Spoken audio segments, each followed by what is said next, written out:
들어가는 압력을 맞추고 하이 로우는 다 마이너스로 풀어놓을 거예요. 그리고 만약에 얘를 조금씩 컴프레션은 딱딱하게 만드는 기능이잖아요. 근데 내가 감이 잘 없어, 내가 어떻게 해야 될지 몰라 라고 한다면은, 근데 지금 서스펜 좀 무른 것 같아, 좀 딱딱하게 하고 싶어, 그러면은 하이랑 로우를 똑같은 숫자로 돌릴 거예요. 네, 잘 초보자라면 그렇게 해야 이 자전거의 밸런스가 안 틀어지거든요. 근데 이거를 모르는 상태에서 하이는 이만큼 돌려보고 로우는 이만큼 돌려보고 하면은 엉망돼요. 네, 뒤죽박죽, 나중에 못 찾아요, 그 세팅 값을. 그렇기 때문에 다 마이너스로 돌려보신 다음에 세팅 값을 찾아보시는 게 좋을 것 같습니다. 그리고 이게 쉽게 찾을 수는 없어요. 저도 세팅 값 찾는 데는 상당히 많은 시간이 걸리거든요. 그렇기 때문에 본인의 자전거를 가지고 상당히 많이 해보셔야 돼요. 본인이 보통 불편하셨던 분들, 뭔가는 자전거 느낌이 이상해, 앞에는 빠른데 뒤에는 뭐가 느려, 이렇게 타셨던 분들도 분명히 있을 거거든요. 그런데 그런 분들은 한 번씩 에어압이라든지 리바운드 컴프레션들을 다 체크를 해보시면 될 것 같습니다. 네, 여기에서 혹시 샥 세팅에 대해서 궁금하신 부분 평소에 있었으면 말씀을 주시면은 간단하게 제가 답변을 드릴게요. 네. 방금 말씀하실 때 뒤에 샥을 먼저 조절하라고 했잖아요. 네. 근데 저거 아이파이를 들 때 어떻게? 일단 리어샥 같은 경우는 한 사람이 있으면 편해요. 자, 예를 들어서 덕분에 저좀 도와주세요. 이게 혼자서 리어샷 같은 경우 하기 힘들거든요. 그래서 지금 말 그대로 이렇게 현상적으로 있을 때 길이를 재야 되는데, 그 길이를 재는 포인트는 이 볼트의 중간과 밑에 볼트의 중간. 왜냐면은 정확한 기준점을 찾기 위해서는 딱 가운데에서 가운데를 잡아야 되잖아요. 그래서 이 볼트의 중간과 밑에 볼트의 중간, 그래서 이렇게 압축이 안 된 상태에서 사이즈 되면은 얘는 240, 24cm가 나오는 거거든요. 그럼 240이 되는 거죠. 그리고 나서 올라 앉으세요. 라이더가 이렇게 올라 앉고 앉았을 때 발까지 다 띄어야 돼요. 그리고 이게 중요한 거는 본인이 만약에 라이딩 때 가방 같은 걸 많이 메시잖아요. 그 무게까지 감안을 하셔야 돼요. 네.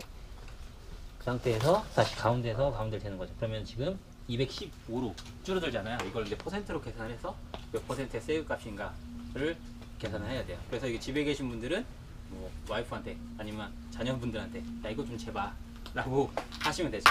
네. 혼자서는 하기 힘들어요. 저 고무링 올라간 것만큼 비율 따. 네, 고무링으로 하는 거는 이 전체 비율을 재야 되는데, 리어샷 같은 경우에 전체 비율을 재는 것보다는 사실 이 전체를 재는 이유는 예를 들어서 우리가 트래블이 뭐 200mm다라고 하잖아요. 근데 이 자전거 서스펜션 움직이는 거는 100mm 정도밖에 안 되잖아요. 이게 다 궤적을 그리면서 움직이는 거기 때문에 사실 I to I를 재서 전체 길이를 재는 게 조금 더 정확하죠. 네. 그거라든지 아니면 그냥 기본 기술들, 예를 들어서 주행 포지션, 그리고 주행하면서 앞바퀴를 드는 방법, 아니오, 그리고 또 뭐 기타 등등 브레이킹이나 이런 거에 대해서 제가 설명을 드리고요. 그리고 이제 몇 분씩 시범을 하시면서 분명히 타다 보면은 잘 안 되는 문제점들이 나오거든요. 근데 그게 초보자분들은 공통된 문제점이 상당히 많이 나와요. 네, 그런 식으로 설명을 하는 식으로 진행을 할 거고요. 그래서 오전에는 라이딩은 많이 있지 않습니다. 그리고 한 11시쯤 되면은 저 위에 있는 펌프 트랙 쪽으로 이동해서 펌핑에 대해서 간단히 설명을 드릴 거고요. 점심은 개별로 식사를 하시면 돼요. 이 주변에 식당들이 많이 있기 때문에 이용을 하시면 되고, 저도 1년 만에 왔는데 되게 많은 게 생겼더라고요. 네, 주변에서 식사하시고 1시 반부터 다시 교육이 시작되는데요. 1시 반부터는 오후에는 크게 3가지만 한다고 생각하시면 될 것 같아요. 점프, 드롭, 코너링, 이 3가지만 오후에는 여기에 분야드 구간에서 실질적으로 진행을 하도록 하겠습니다. 그리고 항상 제가 교육할 때마다 드리는 말씀이 있는데요. 이 교육을 받는다고 해서 다 잘 탈 수 있는 건 아니에요. 네. 왜냐면은 저는 이제 방법을 알려만 드리는 거고, 그 방법을 가지고 얼마만큼 연습을 하느냐에 따라 결과는 많이 달라지거든요. 제가 오늘 많은 걸 설명을 드려도 나중에 기억이 안 날 수도 있고, 원래 타시다 보면은 원래 본인의 습관이 나올 수도 있고 하거든요. 네, 그러면은 다시 원래대로 들어가는 거고, 대신에 한두 가지라도 기억을 하셔서 계속 꾸준히 연습을 하시다 보면은 본인의 기술이 되면은 이제 조금 더 발전을 할 수 있는 그런 계기가 되는 거죠. 그렇기 때문에 지금 제가 뭐 설명드리는 거, 오늘 설명드리는 내용에 대해서 기억만 해 주시고 집중해서 어떤 부분에서 포인트 하나씩만 얻어 가신 다음에 나중에 연습을 많이 하시면은 상당히 지금 타시는 것보다는 기술적으로 좀 빠르게 발전은 될 수 있다고 저는 생각을 하거든요. 그렇기 때문에 어디 가서 이 교육 받았는데 야 교육 받아도 안 늘어, 당연히 안 늘어요. 네, 내가 안 타면 안 늘어요. 네, 이게 공부랑 달라서 큰만큼 몸에 뵐 때까지 연습을 하셔야 되기 때문에 뭐 남은 시간 동안 뭐 이제 이번 시즌 이제 시간이 얼마 안 됐잖아요. 네, 많이 연습하시면은 생각보다 빠르게 실력 느실 수는 있을 걸로 생각이 듭니다. 회복하는 속도를 조절하는 게 리바운드고 컴프레션 어떤 걸까요? 그렇죠. 압축. 우리가 에어샷들은 기본적으로 에어 압력을 가지고 세팅을 하는데 그 이후에 미세 조절 같은 경우는 이 컴프레션 다이얼을 통해서 세팅을 하거든요. 예를 들어서 서스펜션이 강하게 힘을 받으면은 만약에 이 200ml라는 트래블을 다 먹었으면은 그만큼을 내뱉어줘야 다음 충격을 대비를 하는 거죠. 근데 리바운드가 느리게 되면 어떻게 될까요? 이만큼 길이의 서스펜션이 이만큼 들어갔다가 다시 나와야 되는데 나오기도 전에 충격을 계속 먹다 보면은 트래블이 줄어드는 거예요. 200mm 큰데 나중에 100mm 밖에 못 쓰는 거죠. 그 반면으로 리바운드가 빠를 경우는 어떻게 될까요? 그렇죠. 이게 충격을 먹어주고 내뱉을 때까지의 약간의 시간이 있어야 되는데 얘가 들어가자마자 뱉으려고 하면은 내 몸이 튕겨 나가요. 그러니까 특히나 리어샷 리바운드를 빠르게 세팅하신 분들은 요철 지나면서 내 몸이 앞으로 튕겨져 나가거나 점프 뛰실 때 앞으로 뒤집어지려고 하는 경험이 상당히 많이 있으실 거예요. 그리고 컴프레션 같은 경우는 이게 압축을 하는 건데 이게 지금 뭐 대부분 한국에 타시는 분들 중에 이제 좀 잘못된 생각으로 타시는 게 서스펜션 무조건 부드럽게 라고 생각하시는 분들이 많으세요. 그래서 일상적으로 주행을 하시는 분들의 자전거를 눌러보면은 버텀아웃을 쉽게 찍는 걸 제가 느끼거든요. 일반인들 자전거 타다 보면은. 그렇기 때문에 보통 주행 라이딩에서는 전체 서스펜션의 한 70-80%까지만 쓴다 라고 생각을 하시면 돼요. 나머지 뭐 1-20%는 뭐냐, 정말 내가 대비하지 못한 큰 단차 같은 경우를 떨어질 때 자전거도 뭔가 준비를 하고 끝에서 받아주는 게 있어야 되는데 그게 없이 그냥 쉽게 버텀아웃을 찍게 되면은 그냥 그 다음은 앞으로 넘어가는 거예요. 네. 그래서 평소에 그렇게 세팅을 해놓으면은 일상적인 라이딩 하다 보면 조금은 딱딱하다라고 느낄 수가 있어요. 서스펜션 세팅을 하면은. 근데 그것보다 본인의 라이딩 실력이 더 빨라지고 더 험한 코스를 가다 보면은 서스펜션이 나중에는 부족하게 되는 거죠. 그래서 그 두 가지 조합을 어떻게 섞느냐에 따라서 많이 달라지게 되는데 정해진 규칙은 없습니다. 정해진 규칙은 없는데 하나의 법칙은 있죠. 예를 들어서 압축이 상당히 딱딱해요. 네, 컴프레션은 상당히 세게 써요. 에어압을 많이 쓰는 사람들, 그리고 점프 좋아하고 드랍 좋아하고 하시는 분들은 상당히 세게 쓰겠죠, 압을. 그렇다면 리바운드 세팅은 어떻게 해야 될까요? 네, 상대적으로 느리게 세팅을 해줘야 돼요. 왜냐면은 이게 버티는 힘이 세지면은 리바운드 속도도 빨라지거든요. 예를 들어 같은 리바운드 세팅을 해놓고 에어를 100 넣은 거랑 150 넣은 거랑 하면은 150 넣은 게 리바운드 속도가 더 빨라져요. 네, 그렇기 때문에 이 컴프레션은 이 눌리는 압력을 세게 쓰신 분들은 리바운드를 살짝 좀 느리게 세팅해 주실 필요가 있고, 약하게 쓰시는 분들, 이게 들어가는 강도가 약하신 분들은 그럼 반대로 좀 빠르게, 네, 좀 빠르게 쓰셔야 돼요. 그래야 서스펜션이 먹은 만큼 충분히 나와서 다음 충격을 먹을 수 있기 때문에. 네, 이 법칙은 딱 생각하시면서 세팅을 하시면 되고, 그리고 이제 풀 서스펜션 자전거다 보면은 정말 세팅하기 어려운 부분이 있어요. 앞뒤 세팅을 어떻게 해야 되냐. 네, 초보자분들한테 말씀드리는 가장 기본은 앞뒤 느낌을 비슷하게 최대한 밸런스를 맞춰라 라는 부분이거든요. 그래서 우리가 세팅을 할 때는 가장 먼저 뒤에 뒷 서스펜션을 먼저 세팅을 해야 돼요. 왜냐, 자전거는 앞에를 먼저 세팅하려고 하면은 뒤에 세팅이 안 맞게 되면은 앞 서스펜션에 들어가는 강도가 달라져요. 왜냐면 우리가 자전거 이렇게 올라앉게 되면은 뒤에가 주저앉으면 앞에 포크가 이렇게 앞으로 뻗거든요. 그러면은 실질적으로 이 눌리는 강도라든지 이게 다 달라져요. 그래서 앞뒤 밸런스를 똑같이 맞출 수 없는 거죠. 그래서 풀 서스펜션 자전거를 세팅할 때는 뒤쪽을 먼저, 네. 그리고 이제 이 어떻게 세팅을 하는지 기본적으로 저희가 세그 값을 가지고 많이 측정을 하잖아요. 모든 제조사에서도 자전거에서 에어 압력은 얼마입니다, 몸무게가 얼마일 때 얼마를 넣으세요 라고 딱 정해진 룰은 없어요.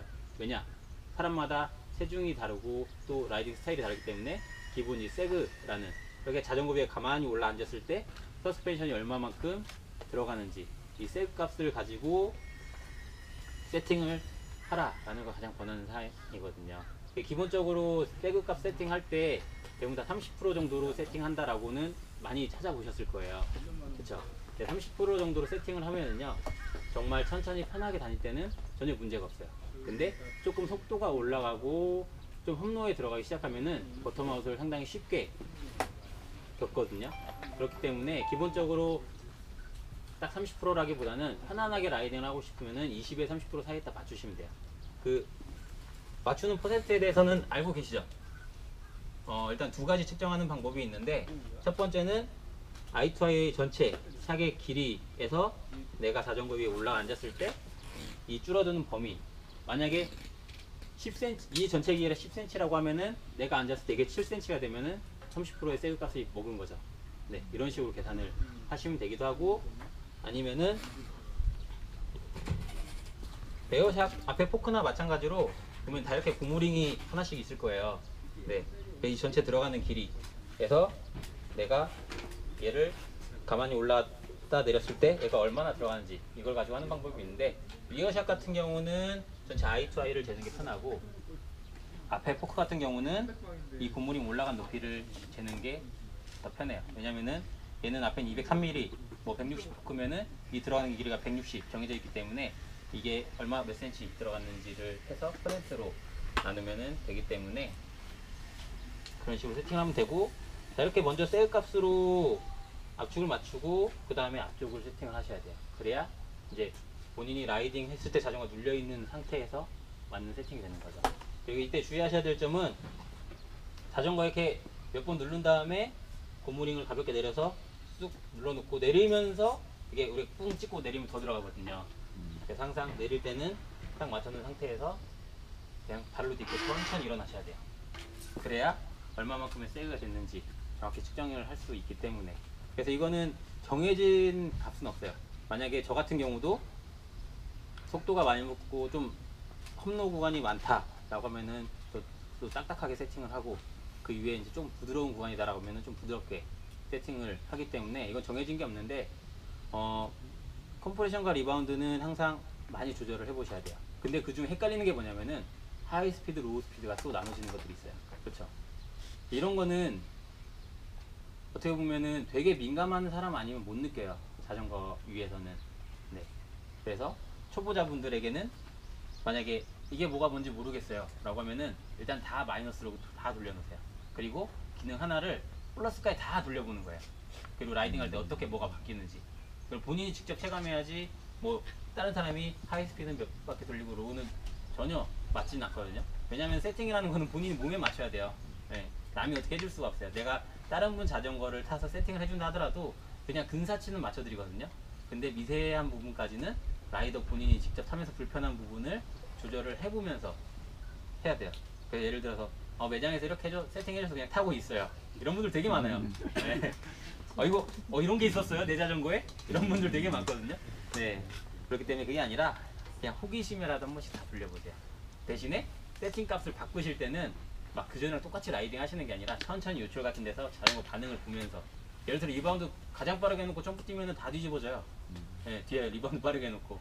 네, 그렇기 때문에 내가 자전거를 타면서 내 몸이 자전거 위에서 튕겨나가는 게 있는지, 아니면 자전거 들어갔는데 얘가 너무 안 나온다, 충격 반응이 되게 느리다, 예를 들어 충격 계속 먹다 보면 트래블이 줄어들잖아요. 그럼 반응이 얘가 둔해질 수밖에 없는 거죠. 네, 그런 거를 계속 느끼셔서 조금씩 리바운드를 빠르게 또 해보고 느리게도 해보고. 그래서 무조건 감이 안 올 때는, 저는 그러거든요. 감이 안 올 때는 초보자분들은 이 기능을 다 죽이세요.